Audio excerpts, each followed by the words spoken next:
and welcome to the GSMC Book Review Podcast, brought to you by the GSMC Podcast Network. I am your host, Sarah. Happy as always to be with you, bringing you another author interview. Hope you are having a great week. Hope your weekend went well. I keep saying I can't believe it's March. I know people felt like January lasted forever, but it feels like I blinked and we're 2 months into the year already that they're gone. But regardless of that, I do want to remind you as we get started to please like, follow, and subscribe on whatever platform you're either listening to or watching this episode on. As always, it does help to get the podcast out to more readers such as yourselves, and that is greatly appreciated. If you are interested in helping the podcast in a more financial way, you can do so by going to gsmcpodcast.com, and you can leave a tip there. That helps not only this podcast, but the network as a whole. And I know I've said this before, but I'm going to continue saying it. Whatever form your support takes is always greatly appreciated. So if that is monetary and you go to gsmcpodcast.net, that is wonderful. So very appreciated. But if it's also in just other ways, following on social media, sharing episodes, liking, following, subscribing, doing all of those things that might seem simple, they really do help the podcast. They help the algorithm. They help get this podcast out to more people and viewers and listeners and readers, and it is greatly appreciated. But again, that link is gsmcpodcast.net. Thank you again, and as always, how is your week going? It is a day that starts with T, but it is not, as you probably realize, not Tuesday. I have had my usual friend, the migraine, visit me this week, unfortunately, and while it wasn't the worst one I've ever had, it was not pleasant, and every time I thought it was gone, it would come back, and even when it didn't come back bad, it was disrupting my life. So besides having energy and focus for my students, I wasn't able to do much else this week, and that's really frustrating. My husband also wasn't feeling well for other reasons, so it's been a week in our family, but things are okay. Today it's Thursday. I've been able to at least get out into some sunshine a couple of times this week, which helps immensely, and I still have to take the dogs out a little bit, even when I'm not feeling well. So that does help me to get out and get a little bit of sunshine when it's out. It hasn't been raining again much, but it has been pretty overcast this week. I was actually, did anyone see the blood moon this week? I was actually out at the time when it said it would be visible. The dogs woke me up and I took them out, but unfortunately, if it was visible from my location, I was not looking in the right spot, and I was not awake enough to try to figure out to go wandering around at night to see where I might be able to see it. So I thought, hey, I'm out, let's look. But if you saw it, was it what you were expecting? Was it cool? Was it, maybe it was cloudy? I don't know. Tell me if you saw it and what you thought of it. I would love to hear about your experience. But since we are not here to talk about the moon or dogs or my migraines or anything else, let's talk about a book. We're specifically speaking about the book The Hostess today, and that is by author Courtney Psak. I said when I introduced the book last time that I would double check on the spelling or the pronunciation of her name, and it is with the P pronounced, not silent. I think I've mentioned this before, but a million years ago when I was in grad school, I took ancient Greek. This is a sidebar, I apologize. And in ancient Greek, the P on words that start with PS is always pronounced. So actually, in my brain, oftentimes when I see words that start with PS, I pronounce the P. But I always assume that is incorrect. And so I said to Courtney, I assume that the P on your name is silent. And she said, no, actually it is pronounced Psak. So there is your interesting fact for the day. And I don't know, I think it's kind of fun to have a slightly unusual name. It's probably not fun if you have a slightly unusual name. My oldest niece has a name that starts with KN, and the K is pronounced so Kna. and she gets a lot of very strange comments. At any rate, The Hostess is a thriller. Let me go ahead and give you the description of the book. Natalie and her husband decide to escape the city for a much-needed break. After suffering from a terrible accident, Natalie needs some time and space to recover. So when they find a gorgeous rental home on an estate in the Hamptons, available at the last minute, it seems too good to be true. The owner of the estate, Sadie, is beautiful, elegant, and wealthy, and Natalie is immediately drawn to her. But as the women begin to bond, Natalie can't shake the feeling that Sadie is hiding something beneath her polished exterior. When Natalie discovers that the previous guest disappeared without a trace, dark questions surface. Who exactly is the hostess? What are her secrets? And can Natalie uncover the truth before it's too late?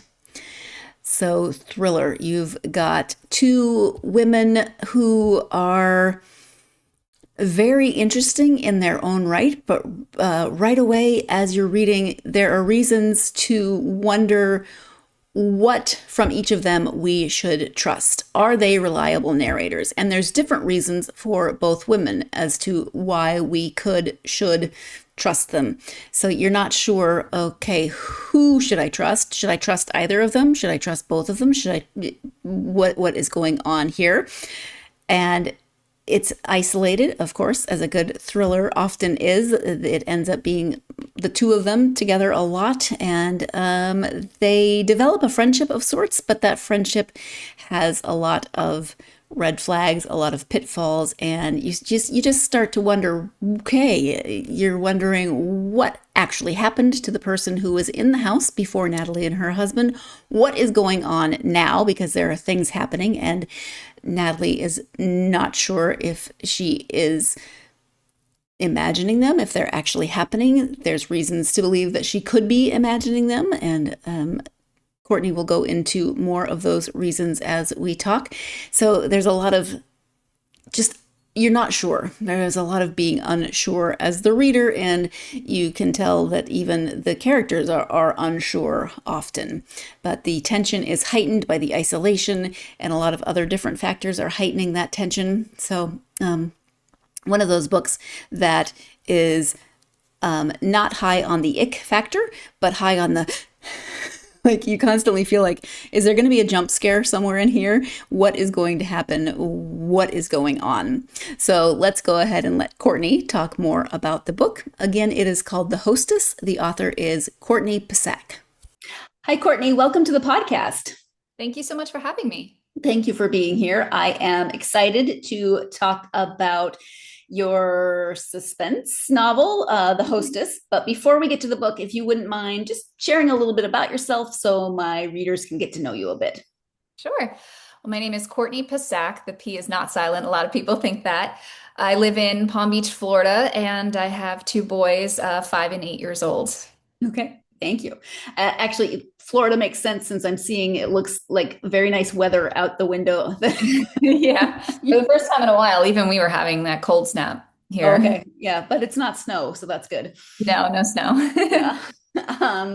All right. So the book, as I said, is The Hostess. Can you give an overview of the story? Sure. So the story is about this couple, Natalie and Luke, who decide to rent this guest house on this gorgeous Southampton estate. The owner of the estate, Sadie, also lives there in the bigger house. She's very, charming and charismatic, and her and Natalie really start to hit it off, which is helpful for Luke because he goes back to work during the week in the city. And all of a sudden, these kind of strange things start happening around the guest house, and Natalie's trying to kind of explain it away. And the more sinister it gets, the more, her trust in Sadie starts to erode. And she's like, okay, who exactly is this woman? And why did she rent out her guest house? And, what's going on here? Yeah. And you mentioned in your acknowledgments that you had the ending of the book first, and then you had to kind of backtrack to create. So how was, Exactly. So the ending was your initial inspiration? Yeah. I mean, so I wanted to do a story with that sort of twist, but the inspiration for the story basically just comes from the fact that, especially now having kids, when we go on vacation rental houses are just so much easier to deal with because you have a kitchen and things like that. Mm-hmm. But, being the avid thriller reader writer that I am, of course, your mind starts to kind of go in different directions. Like, what sort of creepy things could have happened here before we were here? So, funny side story, I was in Scottsdale, Arizona last week for the creepy retreat. And Mm. it's such a great retreat. It's, very reader focused. So I was having readers that were buying my book and then hanging out by the pool and the fire pit reading, and then they would come to me a few days later and finished it and wanted to talk about it. And one of them was the hostess, and this woman was telling me that she had stayed in the Hamptons. I don't know where in the Hamptons, but it was they were renting the downstairs of this house, and the people that owned it lived upstairs. Mm. And there was this huge floor to ceiling mirror that they thought was so cool. Like her kids like were dancing in front of it, and she realized it was a two-way mirror. Oh, So like these people could come down at any time and like weird voyeurism and stuff. So I was like, weird things happen in these vacation homes, so gotta write about it. yeah. Yeah. I mean, there's so many videos of people talking about the strange things they find or that they think are odd or that they've heard. Yeah. And did you say the retreat was the creepy retreat? Yeah, it's called the Creepy Retreat. Yeah. That's awesome. And I also kind of don't want to go to it. It's actually very beautiful. It was at this gorgeous resort, the Scott Resort. A lot of, headline authors were there and expo authors. It's just a more intimate setting, which is great because it just allows you to connect with other authors and other readers. Yeah. I really do love that it's called the creepy retreat. But knowing what it is, I love that that's what it's called. But if I saw something that just said, hey, come to the creepy retreat, my first thought would be, no, I don't think so. I would have to find out more about what the creepy retreat was or is or could be. But just seeing something that was called the creepy retreat, I would definitely have questions, a lot of them, and I would want to know more. But I would want to know more, so maybe that is enough to draw me in. I don't know. We're going to go ahead and take our first break of this episode. When we come back, we'll be talking more about Natalie and Sadie as characters in this book. This is dual point of view, so we're getting perspectives from both of them as characters. You are tuned in to the GSMC Book Review Podcast, and I will be right back.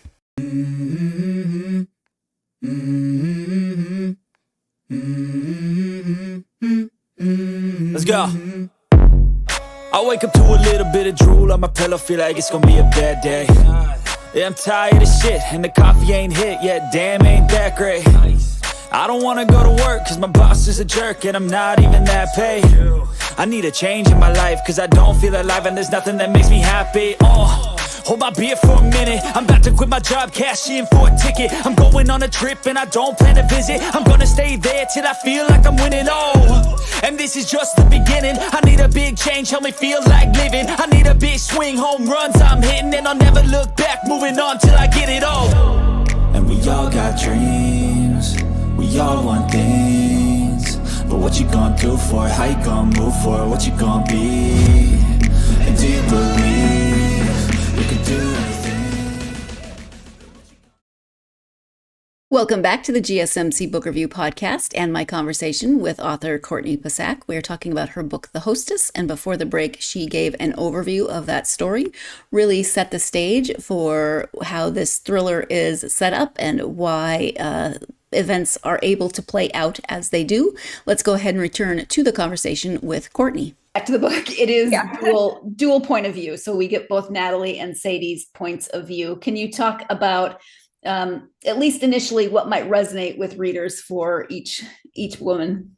Yeah, so with kind of instead of saying each woman, one of my themes that I tend to do in my books is I love talking about the disparity between, Sadie is a very wealthy, well-off woman that seems like she has everything, and Sadie and her husband are just coming out of their financial struggles.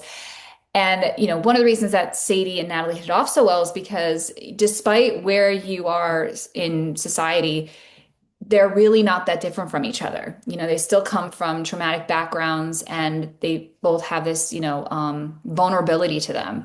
So, that was kind of also just a very fine line to write about with, their different interpretations based on their vulnerabilities. Mm-hmm.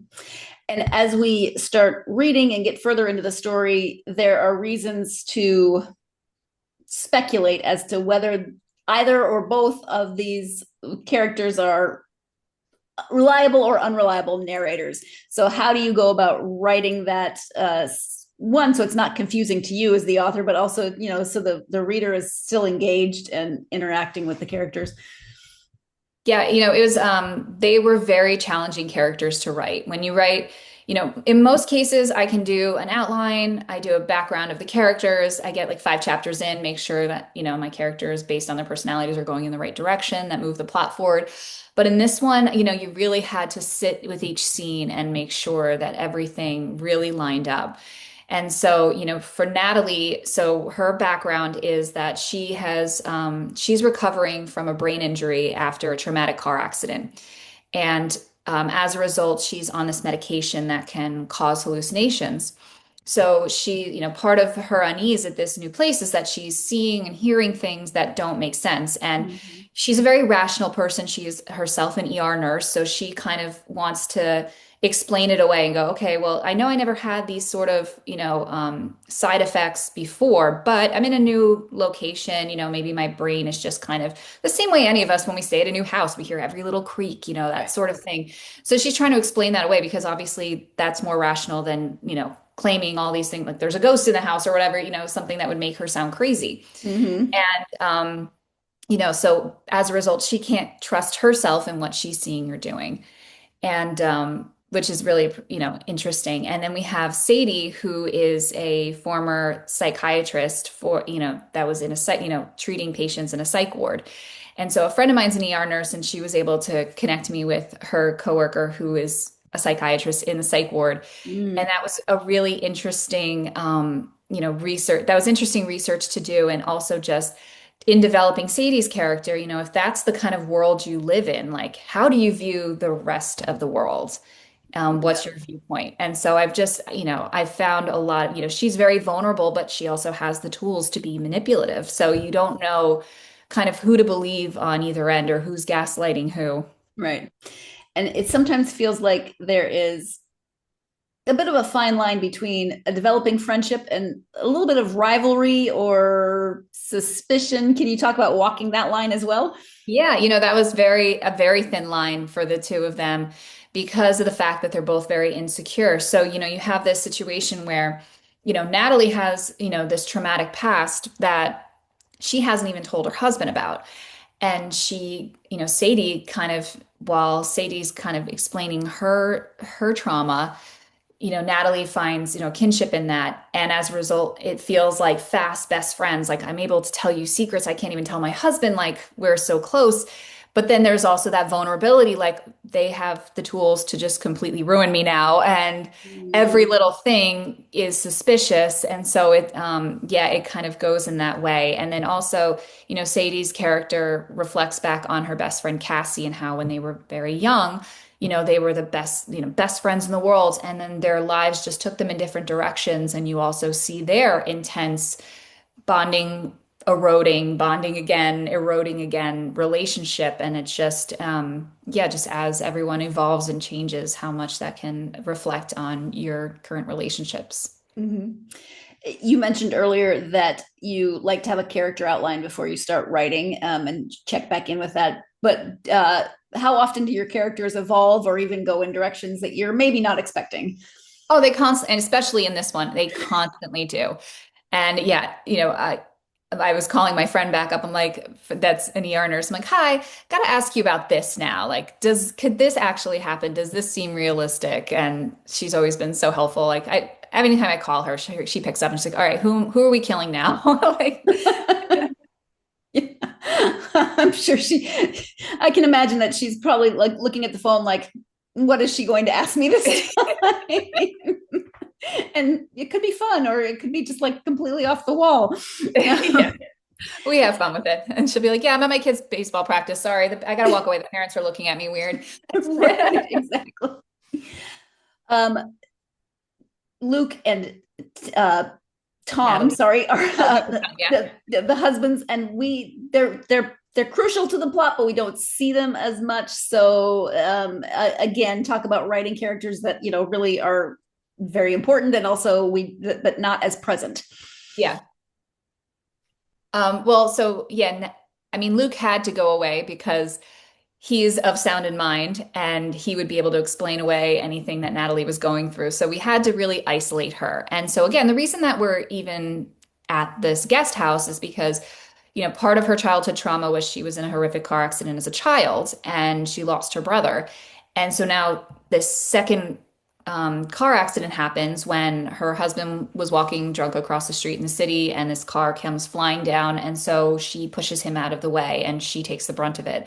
So this kind of renders her agoraphobic. So she lives in the city, but she doesn't want to leave the apartment because she's worried about getting hit by a car again. Yeah. So that's when Luke decides like we should rent this house this way. It's on this huge estate, the road's, a mile away. You've got just nothing but, great big lawn and a beach and feels like this will help her recover. But it at the same time also isolates her because, he has to go back to work and she's not getting in a car and driving anywhere.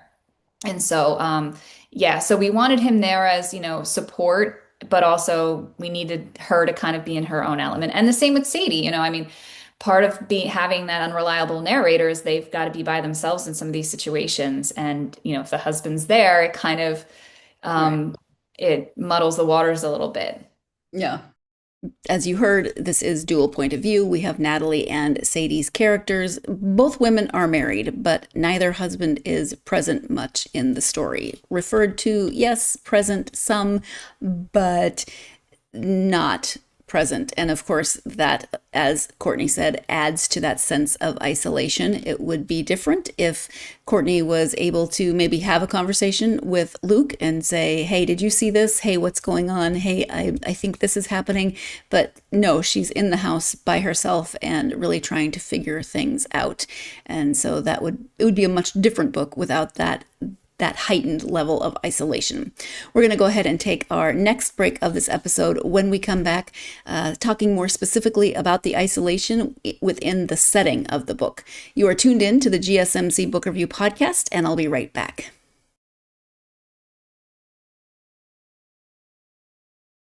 For the best and latest podcasts available anywhere, go to the podcast app on your cell phone and type in GSMC.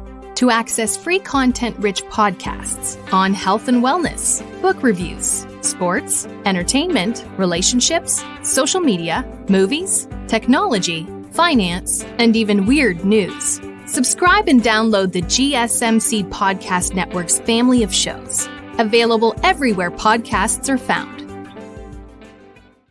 Welcome back to the GSMC Book Review Podcast and my conversation with author Courtney Psak. Before the break, we were talking about the sense of isolation and how that is not possible with a lot of secondary characters, but how those secondary characters are still important to the plot through their absence. Let's go ahead and return to the conversation with Courtney. And you mentioned setting and the isolation, but the specific setting of the Hamptons, did you choose that for any particular reason or just? So kind of along the same lines where I said I like doing the wealth disparity is because I find it really funny. Like if you were to go to a new family's house for dinner and you walked in and this place looked like a haunted house, it wouldn't matter how normal they were, you would be like, I'm out of here. Like there's like Texas Chainsaw Massacre is going to jump out of the closet or something, but we go into, a gorgeous, beautiful home that, Gilded Age or whatever. The family could be as creepy as heck and you'd be like, oh, but look at this shiny object, nothing bad. Like it creates this false sense of security in people that it shouldn't, because it's, but people tend to think like, oh, this is cleaner and nicer looking, so it's safer. Mm-hmm. It's really not. Yeah. Although even there's some things like minor details, like Natalie notices the rugs and she thinks those are going to feel terrible on bare feet. Like there's little things that start to say, is this what it seems? Yeah. It's very, the guest house she's in is very staged, like, not very practical for living in. But at the same time, it's a guest house that's never really been rented before. So, that's also believable. Like if it's just their guest house, then Right. you just do whatever, tell a designer, go for it. Yeah. You mentioned calling your friend who is an ER nurse and she connected you with the psychiatrist, but what other types of research did you do that stick out for you? Just a lot of, internet research in general. Some that might have the FBI knocking on my door. But and then actually, it was funny. I went to the Hamptons Who Done It in last April, and I made sure to kind of get there early and rented a car. And I'd actually had never been to Southampton before, Hmm. so I had to, I drove around and like ate at the restaurant that Sadie eats at, just to make sure that everything I said was true. And there was a couple of things where I'm like, oh, actually, they have to go out a back door to get to the patio, not to the right. And so I was fixing those little things as well. Um, but yeah, just the biggest thing was talking to the psychiatrist and my friend. Right. Yes. And with books like this, there's always things that happen in the last half of the book that we can't talk about because we do not want to give things Yeah. away. So I have some research questions there, but we're just not going to go there. What draws you to writing suspense? I've always loved suspense. I mean, it's one of the reasons that I feel like I'm such a voracious reader, because you're just constantly flipping the page because you got to know what happens next. And it's that same, one of the oldest lessons with suspense is, the difference between shock and suspense. Like you walk into a room and you put a bomb on a table, everyone scatters, that's shock and awe. If you Mhm. put it under the table and then watch as people come in and out of the room, you see, you're sitting there going, okay, well, when's it going to go off? And like the bad guy who was in there all of a sudden leaves the room. And then all of a sudden a child walks in, and like that whole adrenaline rush is just something that I always loved. Yeah. So I love to write about it as well. Okay. Do you, are there particular challenges to writing suspense that you find? When I first started writing, I wrote like a like romantic comedy sort of book, which was very formulaic and I felt like a great start. I had always loved writing mystery thrillers, and I was very intimidated, because you read certain books and you go, this was so well crafted. Like I could never do something as great as this. And Mm, then you read some other ones and you're like, well, maybe I could, yeah. so it just took a lot of, reading everything in the genre, dissecting it.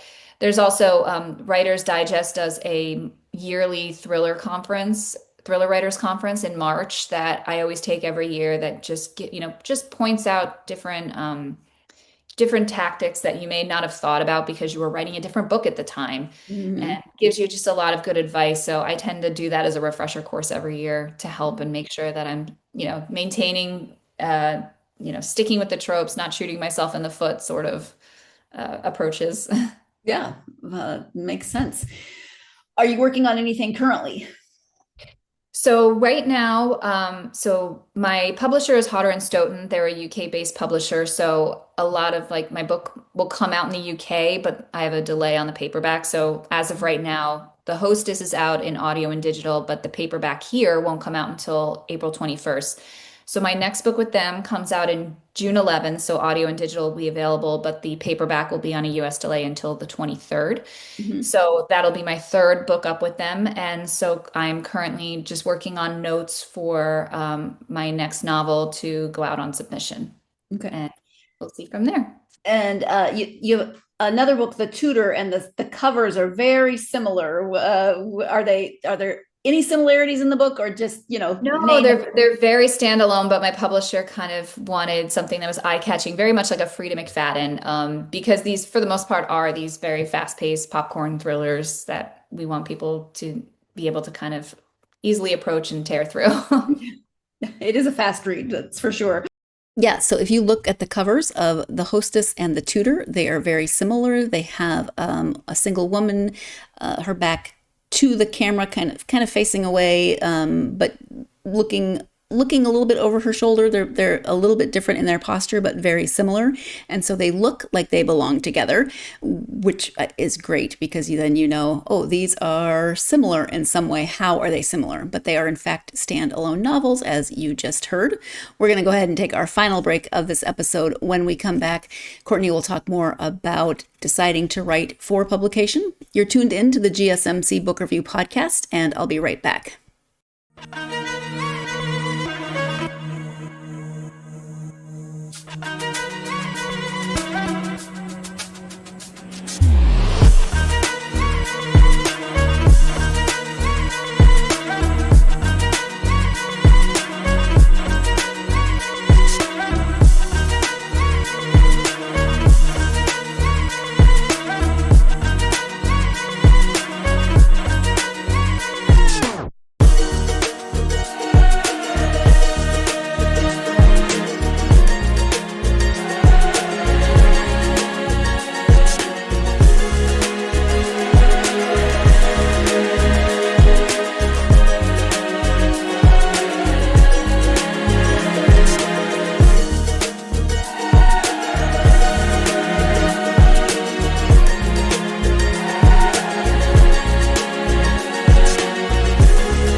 Welcome back to the GSMC Book Review Podcast and the conclusion of my conversation with author Courtney Psak. Before the break, we were talking about two of her books, The Tutor and the Hostess, and the similarities in their covers.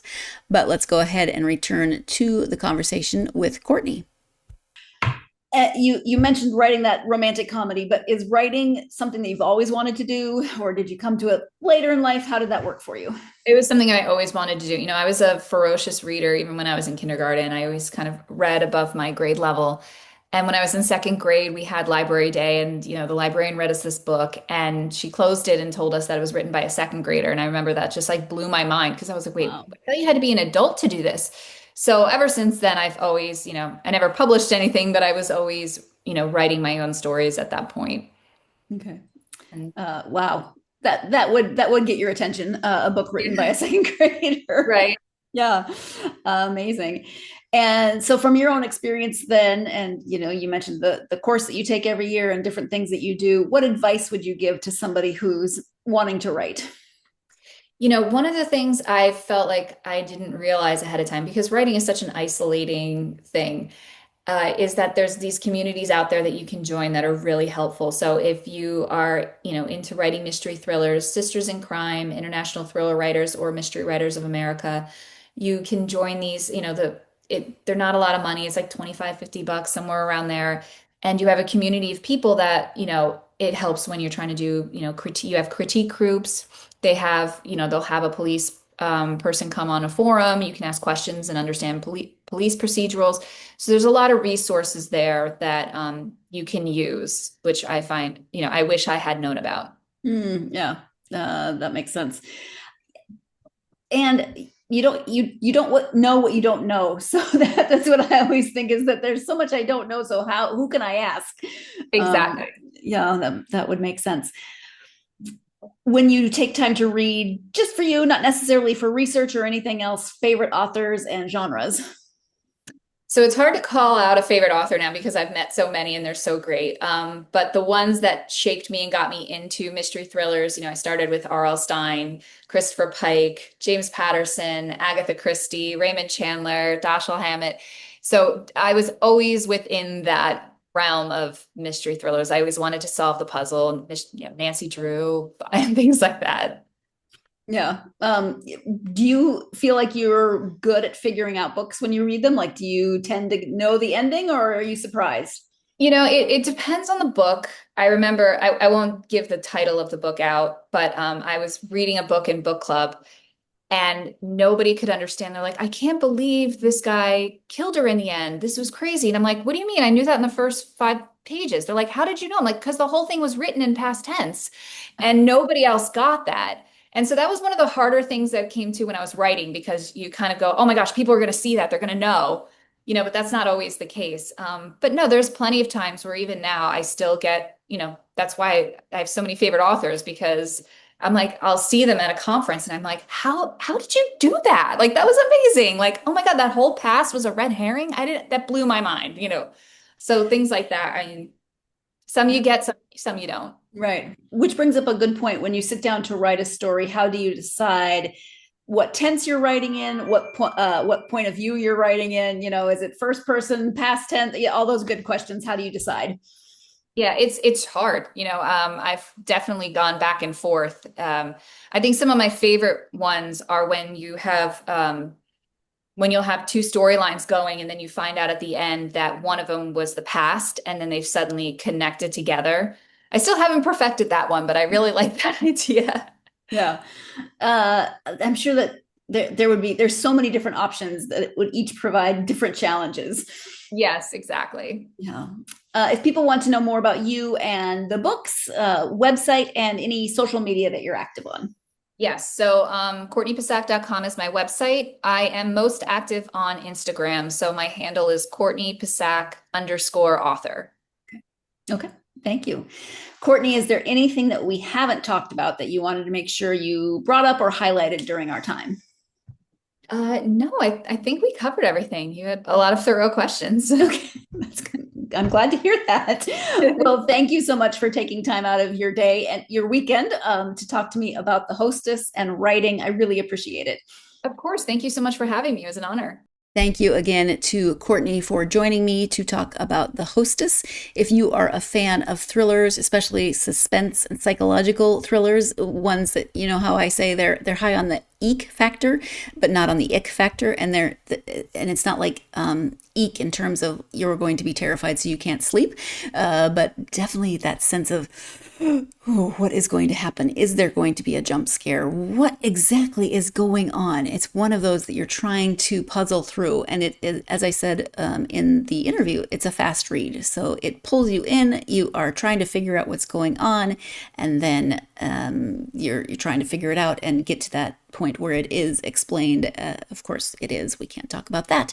But if you are a fan of this type of psychological suspense, then you will definitely want to check out The Hostess and probably The Tutor as well, although I have not read that one, so I cannot comment on it, but I can imagine that it's probably as compelling as The Hostess, so check this out. Thank you again to Courtney for joining me. Thank you, of course, as always, to you for joining me for this conversation. I hope you will join me for my next conversation, which will be with author Shanna Hatfield. We are talking about The Bridge, and this actually looks like a thriller. And it starts out, and you're thinking, is this a thriller? I'm not going to give a lot away. You're going to have to tune into the conversation to find out. Is this a thriller? Is this not a thriller? But this does involve 5 strangers whose lives are randomly, sorry, that's not the word I was looking for, unexpectedly maybe intertwined on Christmas Eve on this bridge that you see on the cover. And I love the gorgeous sunset, but it does have those thriller vibes, doesn't it? Have I been reading too many thrillers?